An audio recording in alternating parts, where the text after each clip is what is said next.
pasar factura a quienes nos gobiernan en estos tiempos nuestros, en los que vivimos. Hemos de ser justos y habría que echar la vista atrás para saber de dónde venimos y dónde estamos y qué es lo que podemos hacer. Porque somos reos de una historia que en cierto modo nos ha ajusticiado por unas cosas y por otras, dejándonos en una cierta indigencia a lo largo de muchos siglos, y cuyo peor elemento en todo este proceso fue la incultura. Hemos sido no cultivados y entonces no podíamos tener ni siquiera esa capacidad de la protesta. Entre otras cosas, porque el hombre sometido, que es una manera de vivir, lo que es un elemento cultural como es el sometimiento, a base del tiempo pasa a ser casi hereditario, como si dijéramos un componente genético, de tal manera que el silencio, el gran silencio de esta tierra ha venido por esa falta de cultura. Lo que fue una pauta de comportamiento pasó a ser un comportamiento crónico, debido a esa tara nuestra, que era una tara cultural que nos había dado un perfil parapléjico, incapaz de protestar cuando fuimos mayores o cuando tuvimos capacidad de protestar. Pasamos así del burro al ordenador, sin esa revolución burguesa. Y en ese tránsito nos hallamos cuando llegaron las autonomías y cuando nos encontramos con unas generaciones muy distintas. Unos padres incapaces de haber asimilado lo que era el mundo intercomunicado y unos hijos que tenían una cultura mucho más capacitada y globalizada en otro tiempo y que se nos han ido fuera, o a Chile, o a La Haya, como en mi caso, o a otros sitios, y a los demás, pues donde se puede. La cultura ha sido durante muchos años nuestra asignatura pendiente. El otro día, con la entrega de los premios Ciudad de Badajoz, decía el alcalde: el desarrollo cultural es una de las líneas estratégicas de este ayuntamiento, aunque estemos en época de crisis. Y es verdad.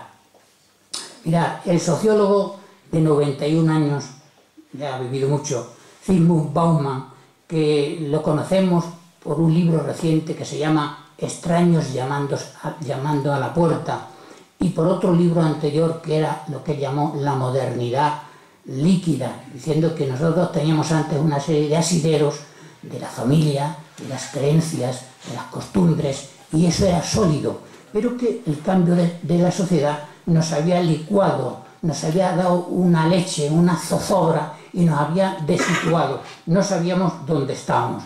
Estamos en un tiempo nuevo. Ya lo anunció Robert Kennedy, el más listo de todos los Kennedys, en una obra que se llamaba precisamente Hacia un mundo nuevo. Así que nosotros, dice este profesor, hemos sido pastoreados para consumir. Y en lo que se ha progresado no es en que fomentemos el sentido crítico, sino en domesticarnos, en hacernos domésticos para consumir. Entre otras cosas, pensar cómo se estudia, cómo han de perfumarse los coches nuevos para que al entrar en ellos el aroma nos provoque confort, activando las feromonas, y entonces digamos que bien se está aquí, vamos a comprarlos. Si desconocemos la historia, si no somos capaces de cooperar con el análisis histórico que movieron los hechos, no estaremos haciendo la función verdadera del historiador. Termina el gran profesor Bauman diciendo que todos los anhelos de felicidad de este tiempo se curan en una tienda. Vamos a comprar, nos llenamos los paquetes, pagamos con tarjetas que parece que nos pagamos y nos vamos tan contentos.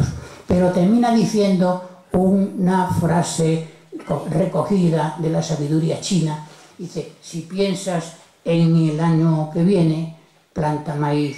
Si piensas en la próxima década, planta un árbol. Si piensas en los 50 años que vienen, educa a la gente. Educar, por nuestra parte, es también hacer conocer la historia propia. Las autonomías han servido para que profundicemos nuestras propias realidades. O nos enteramos de dónde venimos o no sabremos hacia dónde vamos.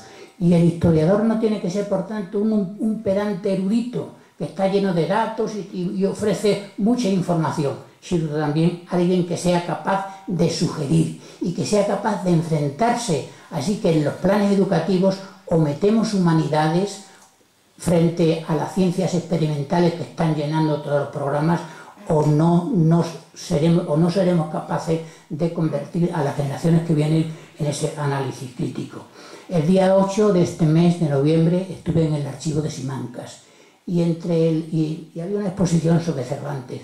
Había una serie de recogidas de frases de Cervantes que a mí me llamaron mucho la atención, algunas, otras menos, pero sobre todo una en ese lugar de Simancas que fue como la catedral del pensamiento en tiempos de Felipe II, en el capítulo 32 de la primera parte, que trata de lo que sucedió en la venta, toda la cuadrilla de Don Quijote, había recogido en la pared lo que podíamos decir hoy algunas de las virtudes de los extremeños, como bien sabemos, más dotados para la aventura que para la empresa o la constancia.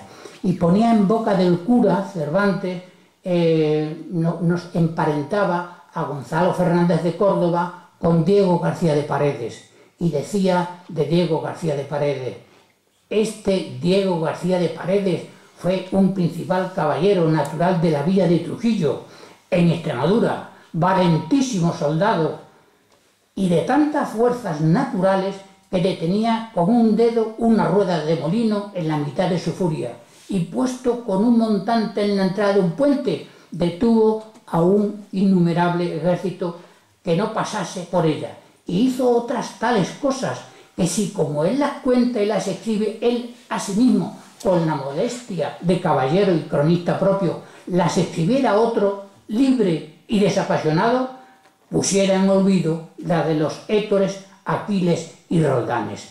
Como yo en mi obra no tengo por qué estar desapasionado más que el punto justo que me requiere mi condición de historiador, no me he parado a cantar estas posibilidades de Extremadura. Y ante este pasado, que a veces podría dar la sensación de que podría pensarse que es un canto pesimista, nada de eso. Nada de eso. Conocer es la fuente del progreso. Nada de pesimismo. Si no se actúa, no se progresa. Y tenemos que actuar. Y no es posible el progreso sin un pueblo educado, formado, cultivado en el pensamiento imaginativo. El domingo pasado, el diario Hoy recogía unas declaraciones de Antonio García de Castro, director general del Instituto San Telmo, y contaba en este periódico que en un mundo globalizado el futuro de Extremadura puede ser muy bueno, pues contamos con un sector agrario y agroalimentario de primer nivel, con agua abundante, que es el petróleo del siglo XXI. Eso no lo decía él, lo decía yo en un libro del agua que escribí. Contamos con la gente fantástica, imaginativa, y si a eso sumamos la simplificación de las infraestructuras en los proyectos para minimizar las tramas administrativas, mucho mejor. Todavía hoy es posible y necesaria ese ímpetu de esperanza que otras veces ha habido en nuestra historia. En España, aunque ahora siempre se dice el país, hay un vicio del paisitismo, no se habla español. En España, como los franceses, en Francia, o en Inglaterra, o en Estados Unidos, el orgullo de lo propio. Muy bien, dice Cervantes que también que los deseos se alimentan de esperanza. Hay que creer en las capacidades de la gente nueva que tenemos en este mundo, que es un reto. Y es posible si tomamos a la historia como referencia y a la formación cultural como instrumento. Por lo tanto, si sabemos educar, si educamos, es posible ese futuro que los expertos nos dicen. Yo creo que es posible incluso soñar con ese futuro. Lo dijo mejor que yo otra vez Antonio Machado al señalar: si es bueno vivir, todavía es mejor soñar, y lo mejor de todo, despertar. Yo creo que hoy nosotros, mirando por el retrovisor de la historia, sabiendo cómo estamos, hemos despertado. Por lo tanto, Extremadura puede. Muchas gracias.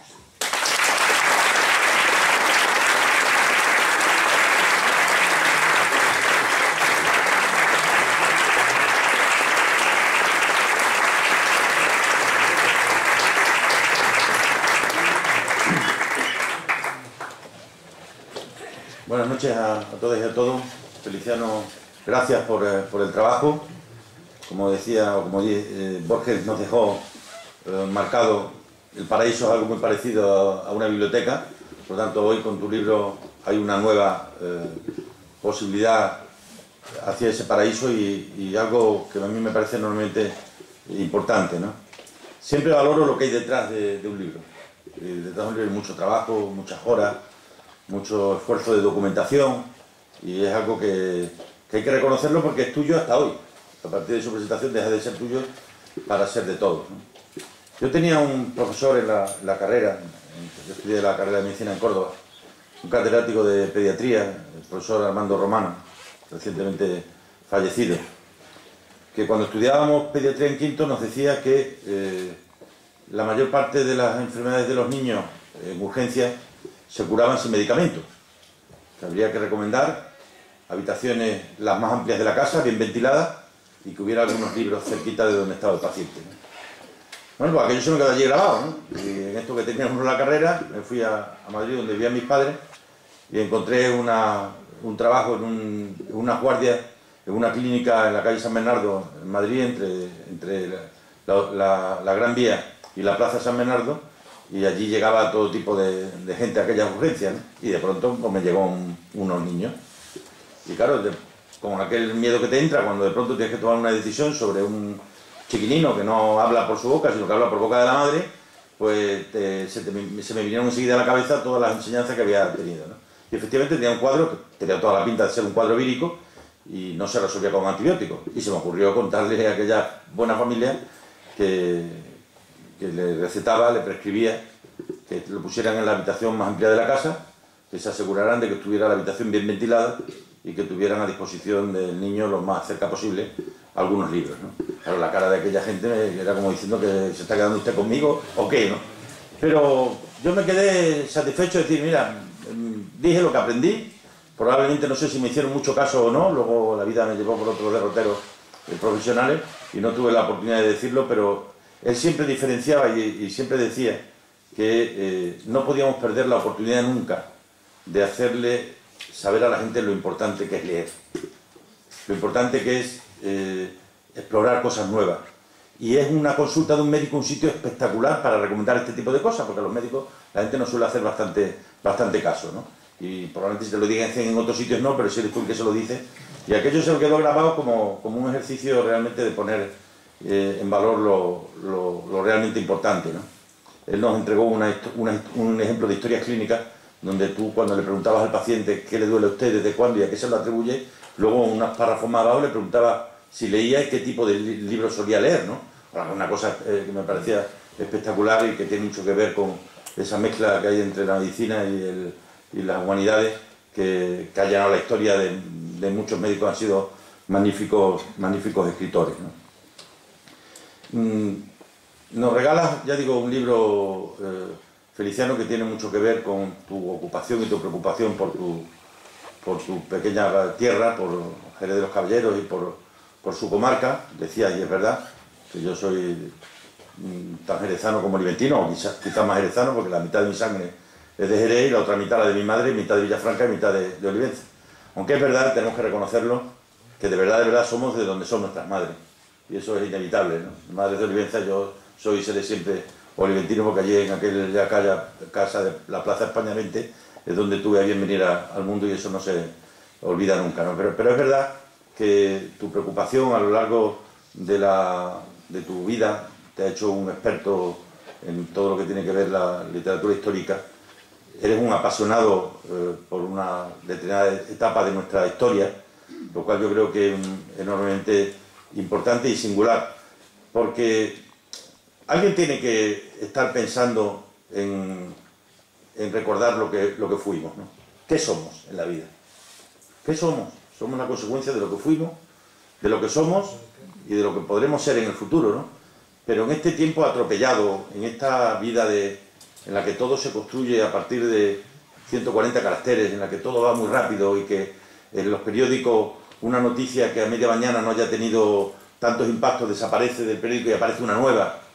Alguien tiene que estar pensando y mirando para atrás y recordando lo que somos y de dónde venimos, y precisamente poniendo en valor lo que significa nuestra historia, ¿no? Historia profundamente rica, ¿no? Yo muchas veces he pensado, digo, me gustaría haber podido ver por un agujerito la Olivenza portuguesa, aquella del siglo XIII, del siglo XIV, del siglo XV, allí cuando estábamos con la frontera, pero éramos del otro lado, y cómo se vivía aquello, cómo se sentía, qué pasó al día siguiente del año 1801, cuando España vuelve cuando Olivenza vuelve a España, cómo fueron aquellas primeras navidades. Bueno, pues la historia tú la cuentas de un edificio, y encima sirve para que aprendamos, ¿no? Porque siempre hay algo que aprender. Yo no sabía la diferencia que había entre una granja y una casa fuerte, y ahora ya la sé. Y sé lo que representaba una cosa y lo que representa otra, ¿no? Y detrás de eso yo creo que es la importancia de esa aportación que haces a través de este libro, ¿no? Decía mi hermano mayor, Jesús, que los libros, antes de leerlos hay que leerlos. Se huele, se tocan y luego se leen, porque son todo un rito, porque el libro, entrar en contacto con el libro, entrar en contacto con algo que seguro que te va a hacer mejor, ¿no? El libro es aquello que tú decides con tu libérrima capacidad de poder decidir cuándo lo coges, cuándo lo compras, cuándo lo lees, y ya sabes que cuando lo lees seguro que te va a aportar elementos nuevos y cosas que vas necesariamente a aprender, ¿no? ¿Y qué decir de nuestra historia, que está tan a veces necesitada de que se la recuerde, ¿no? Ahora que ve uno casas señoriales que se compran en internet. Recientemente hemos tenido la posibilidad de asistir a una subasta. Se ha subastado el Palacio de Mirabel en Guadalupe. El Palacio de Mirabel fue la casa donde los reyes católicos vivían. Ha acabado siendo subastada por una entidad financiera. Y ha acabado siendo subastada y ha podido acabar en cualquier mano, pero la realidad es que con el paso del tiempo nos hemos olvidado tanto de nuestra historia que no sabemos que aquí estuvieron los reyes católicos, que aquí murió Fernando el Católico, que Madrigalero fue su sitio de paso hacia Plasencia, que además de todo eso se produce una cierta... Yo tenía una cierta sensación de verdad de congojo, de tristeza, porque el sitio donde los reyes católicos habían estado, donde Isabel la Católica vino durante mucho tiempo y donde pasó largas temporadas, en aquella Guadalupe que formaba parte de esa ciudad que vivía de la economía de los milagros, que tan buenos rendimientos económicos dio en aquellos tiempos a la Puebla, pues de pronto haya acabado en una subasta con un juez de por medio, ¿no? Y estas cosas nos tienen que hacer reflexionar y pensar, porque no estemos demasiado preocupados por mirar hacia adelante y nos estemos olvidando de mirar hacia atrás y de poder recordar de dónde venimos y lo que somos, porque si olvidamos eso al final lo habremos olvidado absolutamente todo, ¿no? Y quiero también agradeceros a la Económica y al resto de instituciones en Extremadura que sin buscar protagonismos contribuís cada día a la difusión de la cultura, ¿no? Hubo un tiempo, y os lo digo absolutamente convencido, en unos tiempos, queridos amigos y amigas, en que yo ya no tengo que intentar agradar a nadie, y digo casi exclusivamente aquello que creo que es necesario decir en cada uno de los momentos, ¿no? Hubo un momento en que la política era muy importante. Era un tiempo en el que casi todo empezaba en esta región, después del inicio de la etapa democrática. Creo que la política tiene que dar un paso atrás. Es verdad que a veces puede haber gente a la que le dé vértigo, pero lo digo absolutamente convencido de lo que os digo. El relevo del protagonismo público en esta región lo tiene que tomar la sociedad civil. Y no me cansaré nunca de decirlo, y en la medida que yo pueda ayudar y apoyar a que eso sea así, lo haré siempre, pero estoy firmemente convencido. Viene un tiempo en el que el protagonismo lo tiene que tener la sociedad civil. No puede ser todo política y no puede ser siempre política. Y desde luego no puede ser una política que sea incapaz de ponerse de acuerdo ni en las más elementales situaciones que en estos momentos se producen, ¿no? Esta no es una sociedad de blancos y negros, esta no es una sociedad de arriba o abajo, esta es una sociedad que tiene que ser integradora, que tiene que ser incluyente, que tiene que ser necesariamente culta. Y eso es un papel que nos corresponde absolutamente a todos. Y cuando llega un momento, como hemos tenido a lo largo de este año, que han sido momentos difíciles, en el que España descarriló del tren, es decir, lo que pasa el 20 de diciembre y luego el 26 de junio es que el tren se sale de la vía, porque un país, cuando se olvida de sí mismo y de sus problemas para pensar en sus ensimismamientos, está descarrilando, y había que volver a poner el tren en la vía, pero no por otra razón que por una fundamental, y es que tenemos que empezar a ser conscientes de que en una España tan diversa como la que tenemos, en una situación tan compleja como la que tenemos que ser capaces de entender que hay que salirse al encuentro, y nos tenemos que salir al encuentro. Y podrá haber todas las diferencias que se quieran tener, podrá haber todos los matices que se quieran tener. Los españoles estamos obligados a salirnos al encuentro. Y hay que salirse al encuentro con Cataluña, hay que salirse al encuentro con el País Vasco, hay que salirse al encuentro entre nosotros. Todo menos creer que el tiempo solo va a resolver los problemas, porque el tiempo solo no resuelve los problemas. Y desde aquí, humildemente, desde Extremadura, tenemos que ser conscientes del precio que tienen las cosas, pero de verdad, permitidme que os diga que no podemos resignarnos a una sociedad de polos opuestos que se repelen permanentemente y que son incapaces de entenderse, porque así no se llega absolutamente a ninguna parte, ¿no? Por eso todo lo que se pueda hacer por reconstruir la historia, por contarla bien contada, porque se sepa que las cosas no fueron fruto de la casualidad, sino fruto de la evolución y del tiempo, de cómo pasaron las cosas. Esto que ocurre ahora, que parece como si todo empezara ahora. No, todo empieza ahora. Hay gente que llega ahora a la política y parece como si la vida y todo se hubiera inventado ahora. No, esto lleva mucho tiempo. Y tenemos la obligación, la responsabilidad ética y moral de responder. Aunque a veces nos cueste, aunque a veces haya cosas que no podamos entender, pero tenemos la obligación de entender que este es un tiempo distinto y nuevo, y que en este tiempo distinto y nuevo es muy importante recordar lo que fuimos, pero mirar hacia el futuro, a lo que de verdad queremos ser en los años venideros, ¿no?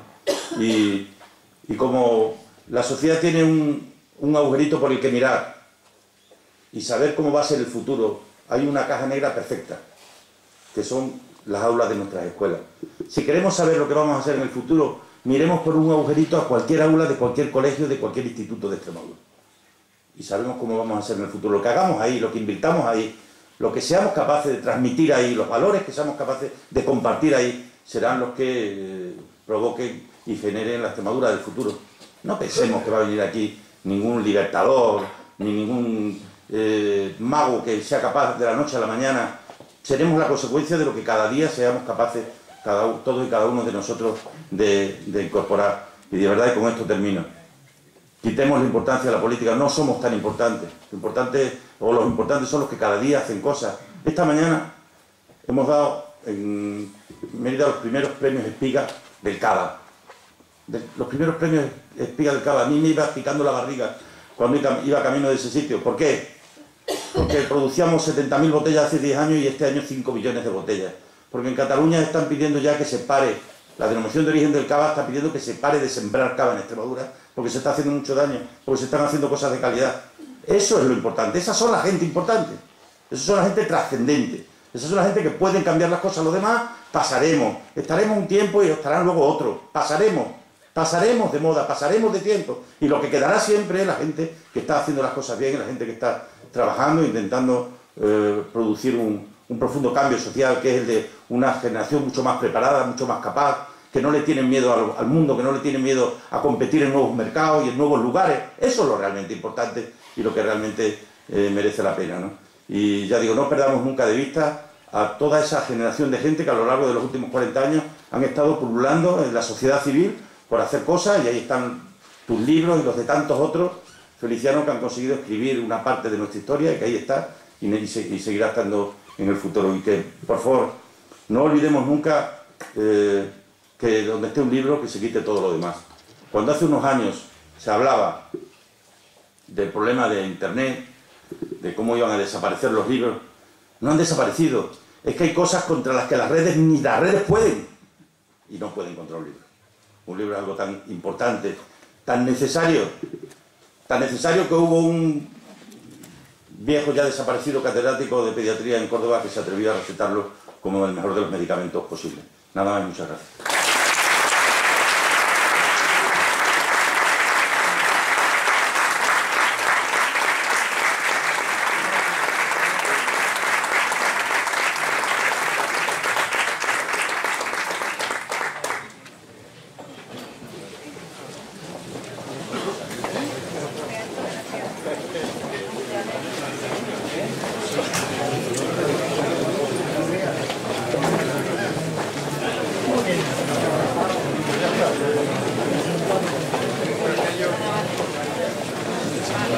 te lo he quitado en medio.